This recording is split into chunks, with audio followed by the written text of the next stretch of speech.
Bonjour bien-aimés dans le Seigneur, louange et gloire au Dieu qui nous garde en vie, bénédiction aux hommes sur la terre et paix dans le cœur de tous les serviteurs de Dieu. Alors aujourd'hui dans la lumière du psaume 137, nous allons comprendre une notion de prière qui échappe à beaucoup de personnes dans les combats spirituels.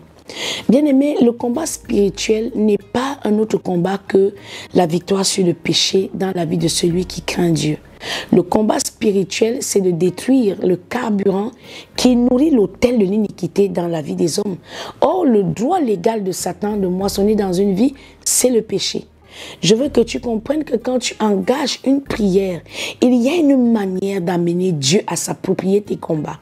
Il y a une manière d'inviter Dieu au cœur de la bataille.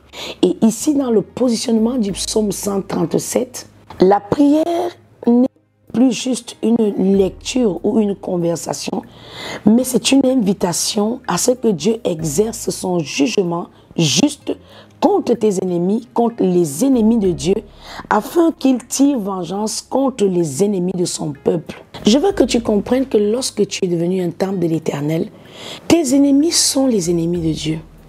Les ennemis de l'Éternel sont ceux qui combattent le temple de Dieu que tu es. Lorsque l'Éternel est invoqué par celui qui a conscience de cette réalité spirituelle, il sait que tu as la conviction que sans lui, tu ne peux pas t'en sortir. Alors, à la lumière du psaume 137, Dieu veut te réapprendre à introduire le Dieu qui donne les combats, qui assujettit les peuples pour les siens, à l'introduire dans la bataille. Psaume 137, nous lisons au nom du puissant nom de Jésus-Christ. Sur les bords des fleuves de Babylone, nous étions assis et nous pleurions. En nous souvenant de Sion, au sol de la contrée, nous avions suspendu nos harpes. Là, nos vainqueurs nous demandaient des chants et nos oppresseurs de la joie. Chantez-nous quelques-uns des cantiques de Sion. Le peuple d'Israël est en train de subir une défaite. Le peuple de l'Éternel se souvient des grandes victoires que Dieu lui a accordées autrefois. Peut-être qu'aujourd'hui, tu as l'impression que le Dieu qui sortait avec toi ne sort plus avec tes armées. Et tu es comme tétanisé, tu es comme stigmatisé, tu es comme planté dans un statu quo où tu ne sais plus quoi faire.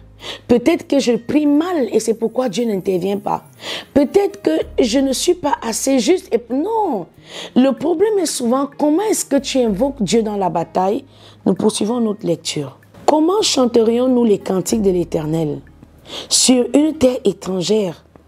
Si je t'oublie, Jérusalem, que ma droite m'oublie, que ma langue s'attache à mon palais. Le problème n'est pas que tu chantes mal. Le problème n'est pas que tu adores Dieu mal. Mais où est-ce que tu invoques Dieu? Tu ne peux pas être dans un hôtel où on honore Satan. Tu ne peux pas invoquer Dieu dans une bataille où tu te tiens sur les autels de ta famille. Le nom de l'Éternel doit être invoqué sur une terre sainte. Le nom du Dieu que tu veux qu'il te sauve ne peut pas être invoqué quand tu demeures encore sur la confiance de ton argent, sur la confiance de tes diplômes. Il y a un positionnement pour que Dieu s'approprie cette bataille. Il faut que tu retournes à Jérusalem. Il faut que tu sanctifies le nom de Dieu. Que ma langue s'attache à mon palais si je ne me souviens pas de toi, si je ne fais pas de Jérusalem le principal sujet de ma joie. Éternel, souviens-toi des enfants des dons qui dans la journée de Jérusalem disaient « Rasez, rasez jusqu'à ses profondeurs, fille de Babylone, la dévastée.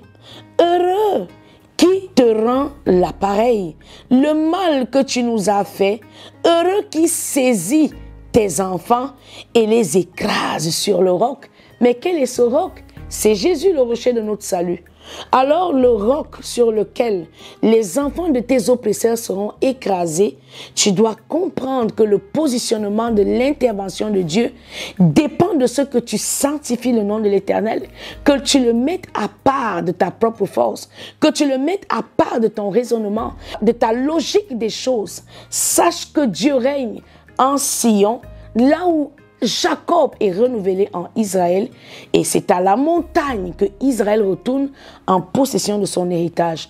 Alors, si tu veux que Dieu intervienne dans ce projet, dans cette bataille, dans ce foyer, sanctifie son nom, retourne en Jérusalem et tu verras, il fera de tes ennemis son marchepied. C'était votre émission à la lumière du psaume 137. Rendez-vous pour un prochain numéro. Que Dieu vous bénisse.